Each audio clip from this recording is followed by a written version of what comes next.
Uma questão que interessa a questão federativa, que é o nosso ofício aqui na Casa da República.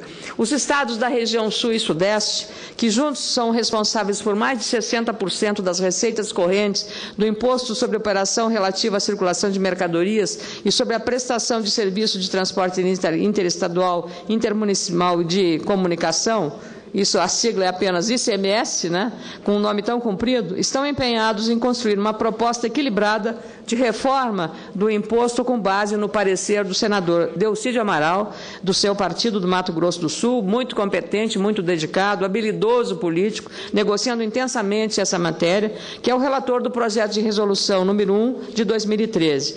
O relatório foi elaborado com a competente parceria do consultor do Senado, Ricardo Miranda. Mesmo doente com febre, ele está se debruçando com afinco sobre esse complexo tema. A proposta será debatida na próxima terça-feira na Comissão de Assuntos Sociais desta Casa, comandada pelo jovem senador Lindbergh Farias, que tem sido também extremamente ativo no debate federativo.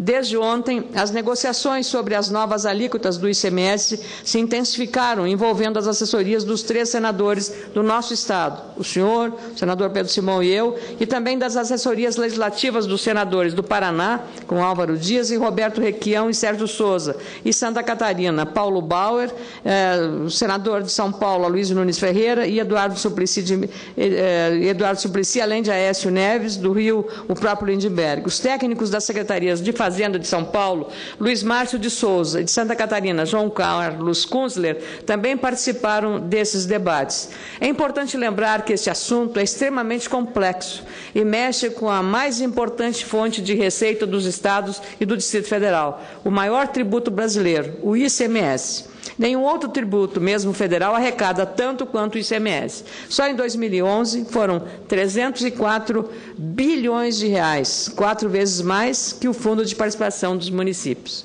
Por isso, o ICMS gera motivos de tantas disputas entre as unidades federadas. As tentativas de reforma tributária no país obrigatoriamente começarão pelo ICMS. Apesar de não haver ainda uma reforma tributária real, bem-sucedida, já há uma percepção das empresas, do governo federal e até dos governos estaduais de que a guerra fiscal precisa ser minimizada e vencida. É preciso buscar a geração de riqueza, onde o bem é produzido, e a tributação justa, onde o mesmo bem é tributado. A alíquota zero do ICMS é o melhor dos mundos, o status ideal, mas a realidade exige hoje que encontremos, no mínimo, um caminho menos penoso para os entes da federação. Em qualquer negociação há perdas e ganhos, mas o bom acordo precisa minimizar as perdas para todos e considerar a realidade produtiva e empreendedora de cada estado e também do Distrito Federal. No nosso estado, senador Paim, por exemplo, a Associação dos Criadores de Suínos, a ACSURS, presidida por Valdecir Folador, é favorável à redução de 12% para 2% do ICMS sobre a venda de suínos vivos a outros estados, as chamadas vendas interestaduais.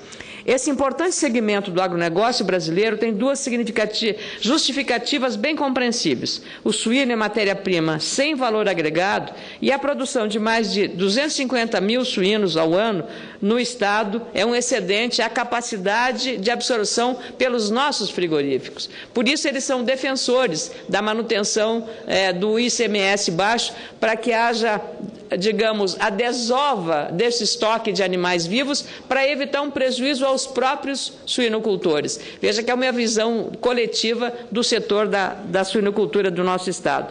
Tanto as secretarias da Fazenda e da Agricultura do Rio Grande do Sul sabem bem disso. Inclusive, esse assunto foi pauta da reunião realizada na Câmara Setorial de Suínos no dia 3 de abril de 2013. Mais de 1.000 famílias gaúchas estão envolvidas com a suinocultura. Enquanto não houver plantas industriais suficientes, os frigoríficos, para absorver essa produção, a venda de suínos vivos para fora do Estado será sempre necessária. Caso contrário, muitos produtores terão de encerrar a sua atividade nesse setor da suinocultura. O presidente da Associação Brasileira dos Criadores de Suínos, Marcelo Lopes, que esteve ontem no meu gabinete, também apoia essa iniciativa.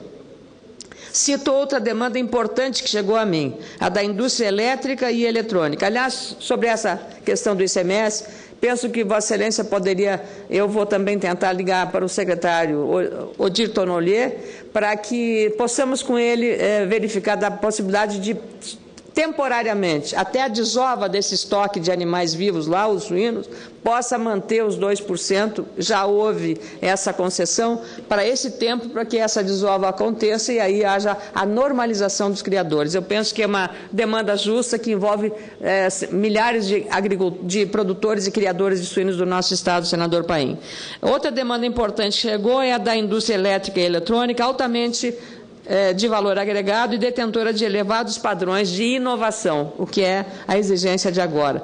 Para a Associação Brasileira da Indústria Elétrica e Eletrônica, presidida por Humberto Barbato, a redução gradual do ICMS e a manutenção da alíquota de 12% nas operações na Zona Franca de Manaus, como proposto no PRS 01 de 2013, causam duas consequências básicas: aumento da vantagem competitiva para as empresas instaladas na Zona Franca de Manaus, no caso das vendas interestaduais, e a redução dos investimentos em pesquisa e desenvolvimento. O senador Eduardo Braga, a senadora Vanessa e o senador Alfredo Nascimento defendem muito o estado do Amazonas, especialmente a Zona Franca de Manaus. É natural, eles foram eleitos pelo estado do Amazonas, mas nós precisamos considerar o impacto que esta política dá nos outros estados. É a velha tese de não ter almoço de graça. Se alguém é beneficiado, alguém está perdendo. Só em 2011, os investimentos em inovação resultantes das obrigações da Lei de Informática, que é a Lei 8.248 de 91, somaram mais de 476 milhões e 800 mil reais.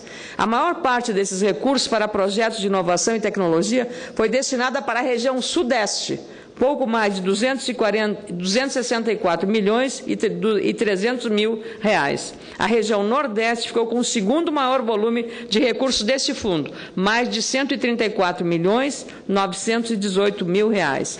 Reconhecemos os impactos que a mesma reforma pode trazer para diferentes setores. Por isso, a importância de prezarmos pela manutenção da competitividade, da atração de investimentos que realmente resultem em desenvolvimento social, econômico, segurança jurídica e também, claro, inovação tecnológica. Tanto as empresas quanto o poder público não podem mais ficar reféns da judicialização dos conflitos relativos ao ICMS. É preciso segurança jurídica, garantias para a manutenção dos investimentos das empresas competitivas, a arrecadação que permita o desenvolvimento sustentável dos estados e municípios e, principalmente, a redução da elevada carga tributária para o contribuinte. Pesquisa recente do Instituto Brasileiro de Planejamento Tributário, que avaliou os 30 países com maior carga tributária do mundo, apontou que o Brasil é o que menos retorna os recursos arrecadados via impostos em serviços de qualidade para o contribuinte. É isso, não é, senador João Costa? É isso que a gente está acostumado a ver e acontecer. E o pior, desses 30 países pesquisados, o Brasil é o que tem a carga mais pesada de impostos, comprovando que nosso sistema tributário realmente está defasado e necessita de reforma. Toda a burocracia para pagar imposto é caríssima. Às vezes até uso um exemplo que o empresário Jorge Gerdau e Johan Peter utiliza, que para fazer toda a contabilidade dos impostos das empresas dele no Brasil, ele precisa de 250 pessoas. 250 pessoas só para cuidar da questão tributária e fiscal. Para fazer o mesmo serviço, senador João Costa, nos Estados Unidos, a empresa do Gerdau usa 5 pessoas. Então, isso tem um custo, e é o custo da administração. Cada dia muda uma regra. O foco deve ser a gestão eficiente dos cofres públicos e a geração de emprego e renda nos 26 estados da Federação, mais Distrito Federal. Para isso, são necessárias negociações. Os recursos provenientes do ICMS são extremamente importantes, porque servem de base para os planos de desenvolvimento dos governos estaduais, com reflexos nos municípios. É peça fundamental no debate de fortalecimento do federalismo e da federação. Cabe ressaltar que os debates que estão nesta casa sobre ICMS devem ter uma atenção ainda maior maior que a dedicada à nova partilha do FPE, aprovada no plenário do Senado na quarta-feira da semana passada. É importante considerar uma avaliação econômica publicada hoje no jornal especializado, que leva o mesmo nome, Jornal Valor Econômico, sobre os impactos das reformas fiscais no atual cenário econômico, especialmente de estados e municípios. Segundo o jornal, seria mais razoável que o governo reduzisse a expectativa de superávit de estados e municípios dos atuais 0,95% do PIB, Produto Interno Bruto, para 0,6%, que é a média dos últimos 4 anos, ou até mesmo para 0,5% do PIB, dando uma flexibilidade maior ainda, se assim desejasse o governo. O problema é que o governo federal se comprometeria com as compensações, no caso de uma frustração dessa meta prevista no projeto de lei de diretrizes orçamentárias. Da maneira como foi colocado na LDO, a contribuição de estados e municípios ficou em aberto e pode ser qualquer número abaixo de 0,95% do Produto Interno Bruto. Total imprevisibilidade em relação ao superávit de todo o setor público. Por isso, a nossa preocupação de tão importante matéria, o ICMS. A proposta apresentada pelo senador Delcídio Amaral, na última terça-feira, na Comissão de Assuntos Econômicos do Senado, unifica gradualmente as alíquotas do ICMS para operações interestaduais. A redução prevista é que as atuais alíquotas interestaduais do ICMS de 12% e 7% passem para 4% até 2021. O texto prevê ainda valores diferenciados para estados mais pobres, conforme tem sido pleiteado pelos governos estaduais. É preciso avaliar com bastante cuidado essas questões antes da proposta ser aprovada na CAI e enviada para o plenário desta Casa.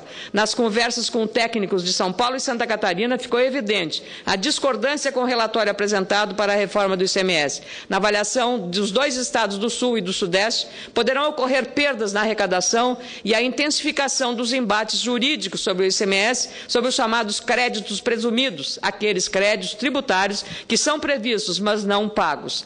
Segundo os dados da consultoria legislativa, o Rio Grande do Sul ganha com a reforma do ICMS. No final da transição, se a alíquota do ICMS interestadual cair para 4%, tanto na origem quanto no destino, a arrecadação total do Rio Grande do Sul com o tributo aumentará 2,7% em relação à arrecadação de 2010 e 3,2% em relação à arrecadação obtida em 2011. Será preciso também chegar a um consenso sobre as taxas de operações de gás natural e das alíquotas interestaduais dos produtos de origem na Zona Franca de Manaus.